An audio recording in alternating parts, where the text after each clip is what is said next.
بسم اللہ الرحمن الرحیم سلام علی آل یاسین۔ کن آنکھوں سے دیکھوں سر پیٹ کے کہتی تھی یہی زینب مضطر، پردیس میں لٹتا ہوا اماں کا بھرا گھر،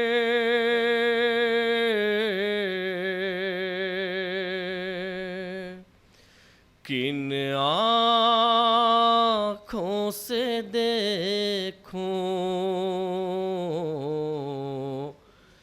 کن آنکھوں سے دیکھوں، کن آنکھوں سے دیکھوں علی اکبر کا جنازہ، کن آنکھوں سے دیکھوں علی اصغر کا تڑپنا، اور بھائی کی گردن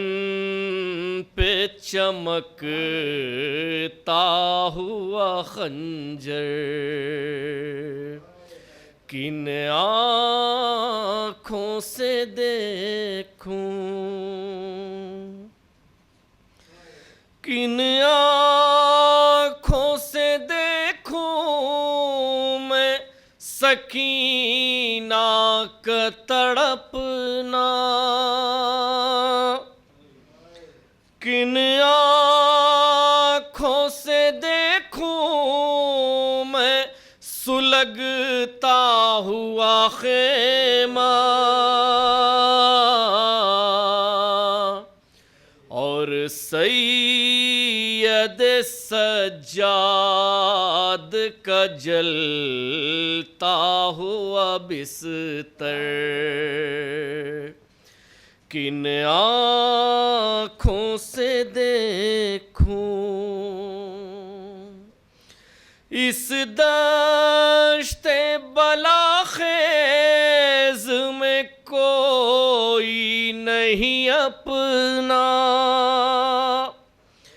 اب بہر مدد آپ ہی آ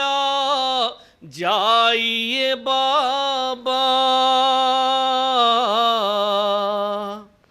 ماں جائے کی گردن ہے تہے تیغ ستمگر، کن آنکھوں سے دیکھوں، مارے گئے میدان میں سب چاہنے والے، ڈوبے ہیں اندھیروں میں میرے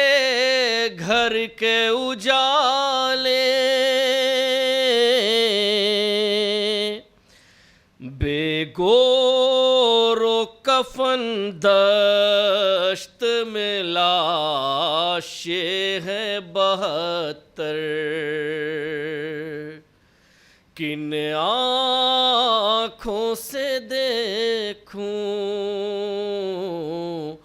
کن آنکھوں سے دیکھوں، عباس نہیں آن محمد بھی سدھارے، سب چاہنے والے ہوئے اللہ کو پیارے ہم لوگوں کا اس وقت ہے گردش میں مقدر، کن آنکھوں سے دیکھوں، کس منہ سے کہوں حال جو اس وقت ہے اس کا، 18 برس جس کو تھا ارمانوں سے پالا، برچھی سے چھدا اب ہے وہی سینہ اکبر، کن آنکھوں سے دیکھوں،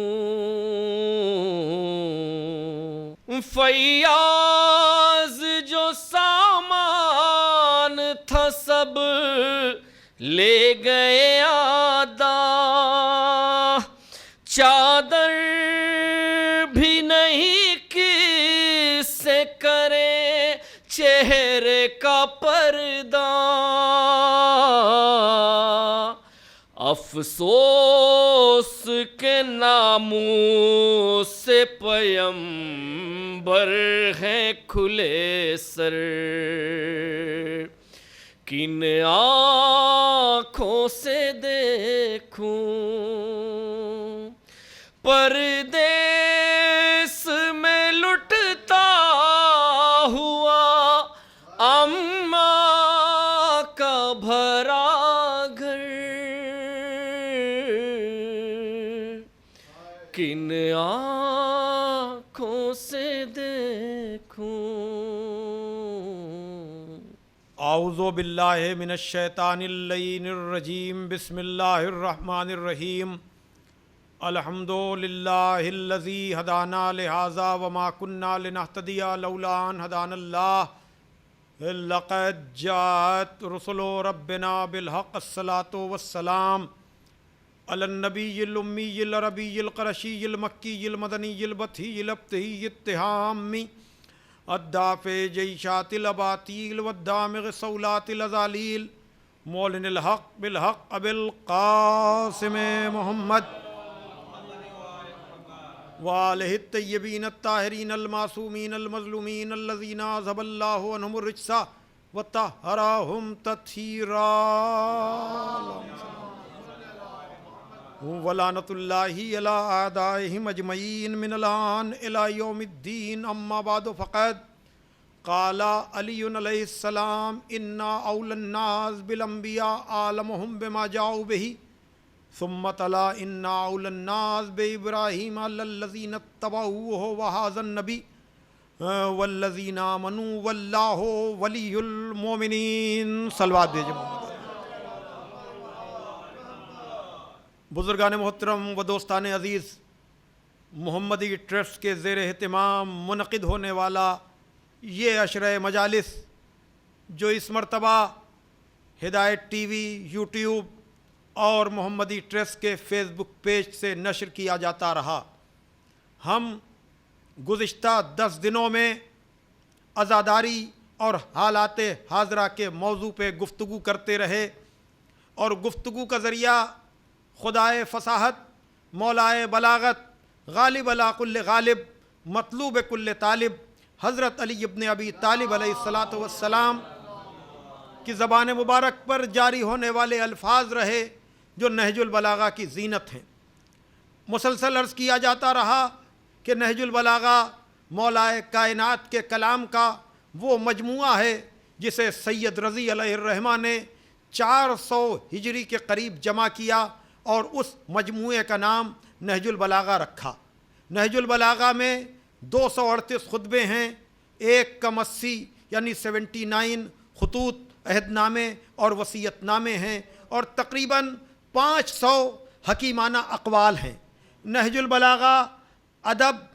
مذہب، دین اور ایمان کی ساری باتوں کو اپنے اندر لیے ہوئے ہے۔ میں نے بار بار عرض کیا کہ نہج البلاغہ کبھی کبھی پڑھی جانے والی کتاب نہیں ہے، بلکہ مستقل مطالعے میں رہنے والی کتاب ہے۔ ظاہر سی بات ہے کہ آج تفصیلات میں جانے کا تو موقع نہیں ہے، لیکن میں نے آپ حضرات کے سامنے وہ نہج البلاغہ کہ جس کے لیے یہ کہا گیا کہ تحت کلام خالق فوق کلام مخلوق، کہ یہ کلام خالق کے کلام سے تو نیچے ہے لیکن مخلوق کے کلام سے اوپر ہے، اس میں بہت سی گہرائیاں، بہت سی باتیں ہیں، لیکن میں نے نہج البلاغہ کے تیسرے جز کے 96 یعنی 96 نمبر کے کلمہ حکمت کو گفتگو کا ذریعہ بنایا، جہاں ظاہر لفظ کا ترجمہ یہ ہے کہ مولا کائنات ارشاد فرما رہے ہیں کہ انبیاء سے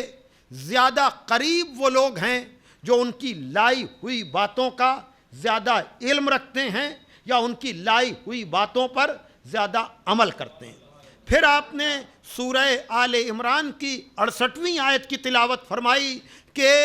بے شک ابراہیم سے زیادہ قریب وہ لوگ ہیں جو ان کا اتباع کرتے ہیں یا یہ نبی اور صاحبان ایمان، اور خدا مومنین کا ولی ہے۔ میں نے گزشتہ 10 دنوں میں مسلسل آپ حضرات کے سامنے جناب ابراہیم علیہ السلام کی قربانیوں کا تذکرہ کیا، ان کے کمالات کا ذکر کیا۔ پروردگار عالم نے اس امتحان کے بدلے میں انہیں جو رتبہ، جو مرتبہ، جو منصب، جو کمال عطا کیا تھا، اس کا میں نے تذکرہ کیا، اور میں مسلسل عزاداری کے حوالے سے آپ حضرات کے سامنے عرض کرتا رہا کہ اگر عزاداری کو سمجھنا ہے تو فلسفہ حج کو آپ جتنا جتنا سمجھتے جائیں گے اتنا اتنا عزاداری کا فلسفہ بھی آپ کی سمجھ میں آتا چلا جائے گا، اس لیے کہ حج ایک خواب کو یاد کرنے کی منزل ہے، اور یقیناً عند اللہ قربانی کی اتنی اہمیت ہے کہ اس نے ابراہیم و اسماعیل کے خواب کو اس طرح سے یادگار بنا دیا کہ اس نے حج اور عمرے کی عبادتوں کو فرض کر دیا، اور مسلمان اس خواب کو خراج عقیدت پیش کرنے کے لیے بڑے فخر کے ساتھ کم از کم حج ایک مرتبہ استطاعت کے ساتھ ان کے اوپر واجب قرار دیا گیا ہے، لیکن عمرے کی کوئی حد نہیں ہے، اس لیے کہ یہ سارا اسلام جب آپ دیکھیں گے، جیسا کہ میں نے شروع کی مجالس میں یہ بات عرض بھی کی تھی کہ ہم 1,24,000 انبیاء یعنی اپنے نبی کے علاوہ ایک کم 1,24,000 انبیاء کے ماننے والے ہیں، لیکن امت مسلمہ میں دین اسلام میں کسی نبی کی کوئی یاد موجود نہیں ہے، لیکن یہ جناب ابراہیم کی عظمت ہے، یہ ان کا رتبہ ہے، یہ ان کا مرتبہ ہے کہ ان کے خواب کی یاد کو پروردگار عالم نے حج بنا دیا، اور خالی حج نہیں بنایا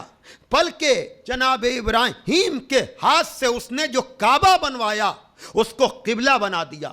یقیناً قبلہ اول کے دفاع کی تو بات ہوتی ہے، لیکن مسلمان سب خانہ کعبہ کی طرف سجدہ کرتے ہیں، اس لیے کہ پیغمبر اسلام نے رکوع کے عالم میں وہ قبلہ اول کی طرف پڑھی جانے والی نماز، ایک ہی نماز کو پیغمبر اسلام نے 2 طرف پڑھا تھا، یعنی قبلہ اول کی طرف بھی اور خانہ کعبہ کی طرف بھی، اور یقیناً یہ وہ نسبت ہے جناب ابراہیم علیہ السلام کے حوالے سے کہ جس میں جتنا بھی آدمی ڈوبتا چلا جائے، اس لیے کہ کسی کی بنائی ہوئی عمارت کو پروردگار عالم نے جناب ابراہیم سے جو عمارت بنوائی اسے قبلہ بنا دیا، اور قبلہ اس طرح سے بنایا کہ ساری نمازیں ہوں گی تو اسی خانہ کعبہ کی طرف، طواف ہوگا تو اسی کعبے کا جا کر کے۔ لیکن عزیزان محترم، ہم جس حسین ابن علی کی عزاداری کی بات کر رہے ہیں، یقیناً اس تک جناب ابراہیم و اسماعیل کی ساری وراثتیں اس طرح سے منتقل ہوتی ہوئی آئی ہیں کہ جب آپ امام حسین تک جائیں گے تو اس سے پہلے آپ کو نبی تک بھی جانا پڑے گا، علی تک بھی جانا پڑے گا، اور ابراہیم و اسماعیل کی نبوت اور امامت دونوں کی وراثتیں منتقل ہوتی ہوئی آ رہی ہیں جناب ابو طالب اور جناب عبداللہ کی طرف۔ کہنے کا مقصد یہ ہے کہ جناب آدم سے لے کر کے جناب عبد المطلب تک نبی و علی کا نور ایک ساتھ منتقل ہوتا رہا۔ یہ دونوں سگے بھائی بھی ہو سکتے تھے، لیکن چونکہ علی سے نسل محمد کو آگے بڑھنا تھا، وراثت ابراہیم و اسماعیل کو آگے جانا تھا، اس لیے اس نے عبد المطلب کے بعد اس نور کو دو حصوں میں تقسیم کیا۔ ایک جزو نور کا اظہار جناب عبداللہ کے ذریعے ہوا، ایک جزو نور کا اظہار جناب ابو طالب کے ذریعے ہوا۔ جس جزو نور کا اظہار جناب عبداللہ کے ذریعے ہوا وہ کمال رسالت کہلایا، وہ جمال رسالت کہلایا، اور جس جزو نور کا اظہار جناب ابو طالب کے ذریعے ہوا وہ جلال امامت کہلایا۔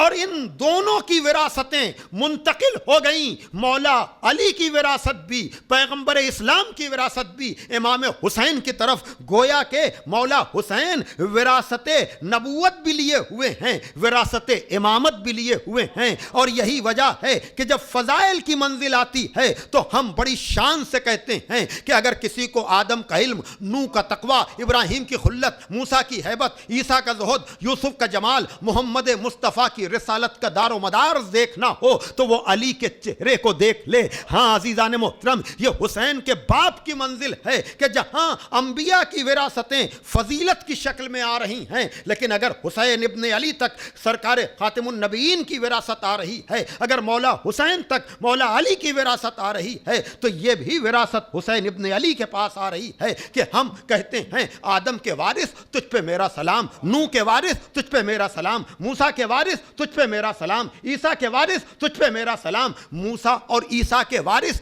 تجھ پہ میرا سلام۔ یہ وراثتیں حسین ابن علی تک انبیاء کی وراثتیں کیسے آئیں؟ وجہ یہ تھی کہ یزید جب مطالبہ بیعت کر رہا تھا، یہ یزید کا مطالبہ بیعت نہیں تھا، یہ اصل میں پوری تاریخ ہدایت ابھر کر سامنے آ رہی تھی۔ گویا کہ ابلیس آدم سے بیعت مانگ رہا تھا، گویا کہ نوح کے غدار لوگ ان سے بیعت طلب کر رہے تھے، گویا کہ فرعون موسیٰ سے بیعت طلب کر رہا تھا، گویا کہ نمرود جناب ابراہیم سے بیعت طلب تھا، لیکن جس کے پاس سارے انبیاء کی وراثتیں آئی تھیں اس نے ایک انکار کے ذریعے سے ساری انبیاء کی محنتوں کو بچا لیا۔ یعنی حسین کے انکار نے اپنے کو نہیں بلکہ پورے سلسلے ہدایت کو بچایا ہے۔ میں جس کا تذکرہ گزشتہ 10 دنوں میں کرتا رہا، ان ساری چیزوں کی حفاظت مولا حسین نے اپنے انکار کے ذریعے کی ہے۔ اور اس انکار کی قیمت کیا ہے، اس انکار کی عظمت کیا ہے، اس انکار کی منزلت کیا ہے کہ پھر یزیدی نسل میں عجب طرح سے شاعر نے کہا کہ ایک دماغی چوٹ تھی وہ ضرب انکار حسین۔ توجہ فرمائیے گا، اس لیے کہ جناب ابراہیم نے جس دین توحید کو دنیا تک پہنچایا تھا، اور میں جس کا تذکرہ کرتا رہا، یقیناً یزید اس پر حملہ کرنا چاہ رہا تھا، لیکن حسین ابن علی نے اپنے انکار کے ذریعے سے ایسی کاری ضرب لگائی ہے کہ پھر اس کے بعد کسی بھی امام سے کوئی مطالبہ بیعت نہ ہو سکا۔ عجب طرح سے شاعر نے کہا کہ ایک دماغی چوٹ تھی وہ ضرب انکار حسین، پھر یزیدی نسل میں جو بھی ہوا گونگا ہوا، پھر یزیدی نسل میں جو بھی ہوا گونگا ہوا۔ انتہا یہ ہے کہ وہ یزید جو حسین سے کربلا تک بیعت کا مطالبہ کر رہا تھا، لیکن جب حسین کا بیٹا سید سجاد خود یزید کے دربار میں پہنچ گیا چیلنج کرنے کے لیے، تو اب یزید میں بھی اتنی ہمت نہ ہوئی کہ وہ سید سجاد سے مطالبہ بیعت کر سکے۔ تو عزیزان محترم، یہ ساری وراثتیں، نبوتوں کی وراثتیں بھی، امامتوں کی وراثتیں بھی مولا حسین تک آئیں۔ اسی لیے ہم کہتے ہیں کہ فضائل کی منزل پر ساری وراثتیں مولا علی کے پاس آ گئیں، تو مصیبتوں کے برداشت کرنے کی منزل پر ساری وراثتیں مولا حسین کے پاس آ گئیں۔ ہاں عزیزان محترم، میں اس سے زیادہ آج آپ کا وقت نہیں لوں گا، اس لیے کہ آپ سب آج کی تاریخ میں، اس لیے کہ یہ مجلس شام غریباں کہلاتی ہے، اور اس تک جانے کے لیے آپ کو پتا ہے کہ عزیزان محترم وہ منزل جو تھی جہاں فلما اسلما کی منزل تھی کہ دونوں نے سر تسلیم خم کیا اور بیٹے کی گردن پہ چھری رکھی جناب ابراہیم نے، لیکن جناب اسماعیل بچ گئے اور دمبا آ گیا اور اس قربانی کو ذبح عظیم میں بدل دیا گیا۔ اور پھر حسین ابن علی نے اس قربانی کے لیے جو تیاری کی، اس کے لیے اس وارث ابراہیم و اسماعیل نے، وارث محمد و علی نے، وارث زہرا و حسن علیہم الصلاۃ والسلام نے یہ طے کیا کہ اس خواب کو تعبیر کی منزل تک ہم اس طرح سے لے کر جائیں گے کہ جہاں 28 رجب کو مدینہ چھوڑیں گے، نانا کی مزار کو خدا حافظ کہیں گے، ماں کی لحد سے رخصت ہو جائیں گے، اور بھائی کی مزار پہ جا کر کہ بھیا اب آپ کا حسین آپ کی قبر پہ نہ آئے گا، جزاکم ربکم۔ عزادارو، ایک مرتبہ 28 رجب کو مدینے سے نکلنے والا مسافر 4 شعبان کو مکے پہنچے، 8ویں ذی الحجہ کو حج کو عمرے سے تبدیل کر کے دوسری محرم کو کربلا پہنچ گئے۔ راستے میں مسلم کی سنانی سننے والا دوسری کو کربلا پہنچا، ترائی کے کنارے خیمے لگے، چوتھی کو ترائی کے کنارے سے خیمے ہٹ گئے۔ اب اس کے بعد 7ویں کو پانی بند ہو گیا، الاتش الاتش کی آوازیں بلند ہو گئیں، یہاں تک کہ 9ویں محرم آ گئی۔ نبی کا نواسا نرغے آدھا میں گھر گیا۔ روز عاشور کی مجلس میں آپ تفصیل سن چکے، لیکن شب عاشور کا منظر میں آپ کو کیا بتاؤں۔ خیمے آباد ہیں، گود کے پالے موجود ہیں، لیکن جب صبح عاشور آئی ہے تو مولا حسین نے علی اکبر سے کہا علی اکبر اذان دو۔ اذان علی اکبر سے کربلا کا آغاز، لیکن ابھی نماز تمام بھی نہ ہوئی تھی کہ آدھے سے زیادہ حسین کے ساتھی راہ خدا میں قربان ہو گئے۔ ہاں عزادارو، اصحاب کے بعد اعزا کی باری آئی۔ امام حسین نے کبھی اولاد عقیل کے لاشیں اٹھائے، کبھی اولاد جعفر یعنی جناب اون محمد کے لاشیں لے کر کے آئے، اور پھر اس کے بعد قاسم کا پامال لاشا لائے، جزاکم ربکم۔ قاسم کے بعد عباس کا خون بھرا علم، اور عباس کا خون بھرا علم لانے کے بعد علی اکبر کے لاشے پہ یہ باپ کیسے گیا ہے، جزاکم ربکم۔ ایک مرتبہ پدر بر لاشے پسر زانو بزانو رسید، یا علی کرتے ہوئے۔ ہاں عزادارو، ایک مرتبہ علی اکبر کا لاشا کیسے لائے ہیں آپ کو معلوم ہے نا؟ کہ چہرے سے چہرہ ملایا، سینے سے سینہ ملایا، اور جب بوڑھے باپ سے جوان کا لاشا اٹھ نہ سکا تو بنی ہاشم کے بچوں کو بلایا۔ لیکن عزادارو، میں نے دوپہر کی مجلس میں کہا تھا کہ علی اکبر کا لاشا لانے والا جب اسے علی اصغر کا لاشا لانا پڑا تو اس کے قدم آگے نہیں بڑھ رہے تھے۔ اِنَّا لِلَّهِ وَإِنَّا إِلَيْهِ راجعون، رضاً بقضائه وتسلیماً لأمره۔ ہاں عزادارو، علی اصغر کو جا کر کے سپرد خاک کیا اور یہ کہا کہ بیبیو علی اصغر کا ماتم کر لو، اس لیے کہ میری شہادت کے بعد 14 کے لاشوں پہ گھوڑے دوڑیں گے۔ یہ 6 مہینے کا پھول گھوڑوں کی ٹاپوں میں بکھر جائے گا۔ سن لیا آپ نے عزادارو، حسین ابن علی نے علی اصغر کا لاشا لیا،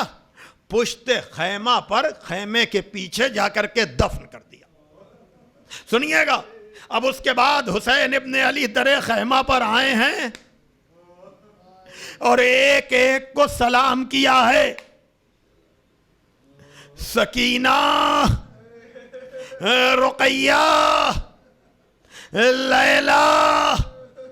ایک ایک بی بی کا نام لے کر انتہائی ہے کہ کہا اماں کی کنیز فضا جزاکم ربکم۔ ایک مرتبہ حسین ابن علی بیٹے سے بھی جا کر کے رخصت ہوئے اور اب در خیمہ پر آئے ہیں۔ نظراً الی یمینہ و شمالہ، داہنے دیکھا اور بائیں دیکھا۔ جناب زینب سمجھ گئیں کہ میرا بھیا کسے تلاش کر رہا ہے۔ ایک مرتبہ آگے بڑھیں، کہا بھیا علی اکبر نہ آئیں گے، عباس نہ آئیں گے، اب یہ فریضہ آج زینب انجام دے گی۔ جناب زینب نے سہارا دیا، مولا حسین سوار ہوئے۔ ہاں عزادارو، ایک مرتبہ مولا حسین مقتل میں آئے ہیں اور ایک مرتبہ حملے پر حملہ کیا ہے۔ میمنے کو میسرے پر، میسرے کو قلب لشکر پہ الٹا ہے۔ ہاں عزادارو، ایک مرتبہ گھوڑے کو دوڑاتے ہوئے لاشے عباس پہ گئے۔ عباس، کیا بوڑھے بھائی کی جنگ نہ دیکھو گے؟ ایک مرتبہ لاش اکبر پہ گئے۔ اکبر، جنگ کی بڑی تمنا تھی، لو باپ کی جنگ نہ دیکھو گے؟ ہاں عزادارو، ایک مرتبہ حملے پر حملے کر رہے تھے اور ادھر سے آواز آ رہی تھی، الامان الحفیظ، الامان الحفیظ۔ کہا میرے اکبر کو مار ڈالا، میرے عباس کو مار ڈالا، اب تم ہمیں واسطے دے رہے ہو؟ ہاں عزادارو، ابھی ایک مرتبہ حملے پر حملے ہو رہے تھے کہ ندائے غیبی آئی کہ اے نفس مطمئنہ اپنے رب کی طرف پلٹا۔ ہاں عزادارو، ایک مرتبہ حسین نے اپنی تلوار کو نیام میں رکھا۔ اس منظر کو شاعر نے کس طرح سے نظم کیا کہ لاشوں پہ لاشیں لا چکے بس اے حسین بس، تیروں پہ تیر کھا چکے بس اے حسین بس، زخموں پہ زخم پا چکے بس اے حسین بس، ہم تم کو آزما چکے بس اے حسین بس، اب سر کو جھکا دو خنجر بیداد کے لیے، کچھ امتحان چھوڑ دو سجاد کے لیے۔ ہاں عزادارو، ایک مرتبہ بھاگی ہوئی فوجیں سمٹیں۔